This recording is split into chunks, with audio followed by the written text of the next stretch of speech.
Albania. I love Albania. Now, Albania's extreme isolation during the 20th century, which led to it being referred to as the North Korea of Europe, was primarily driven by its communist leader Enver Hoxha, who brought ties with nearly all other nations due to political paranoia, ideological rigidity, and the fear of being foreign foreign domination, and foreignly dominated, if that's a word. Now, the country's isolation occurred in a series of splits over 4 decades. Now, we're going to be touching on the first one, the split with Yugoslavia in 1948.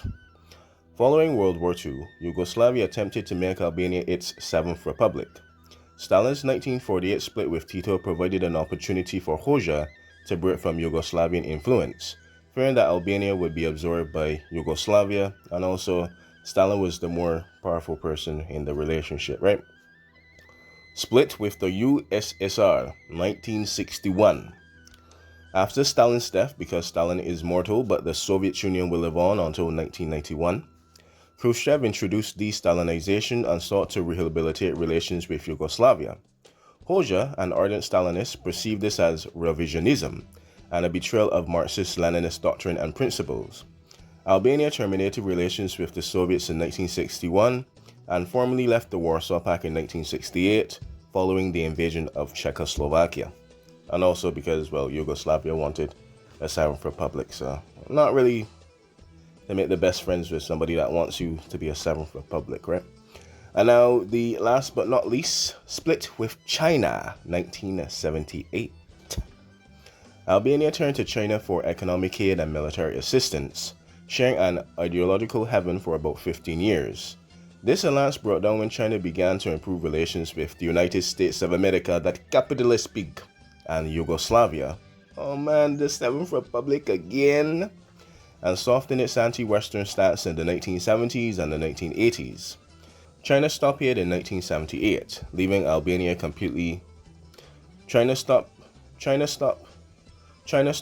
1978, leaving Albania completely isolated and loving and caring for the only person that mattered in this world, Enver Hoxha, and Albania, of course. Now, autocracy or autarky. Now, because of the splits of 1948, 1961, and 1978, there was paranoia and security. Hoxha feared that neighbors like Greece, Yugoslavia, and even Bulgaria, and superpowers like the United Kingdom and the United States of America, were plotting to overthrow his regime, especially there were plots and coup attempts in the 1940s and 50s. Now, there's also the ideology of Hoxhaism. The regime believed in absolute self-reliance, building hundreds of thousands of bunkers to prevent invasions, and also wanted a Duce-style thing. So it did really become the North Korea of Europe for a minute, huh? And now the preservation of power. You can't have a communist dictatorship in the Balkans without making sure there is one absolute man to rule until his death.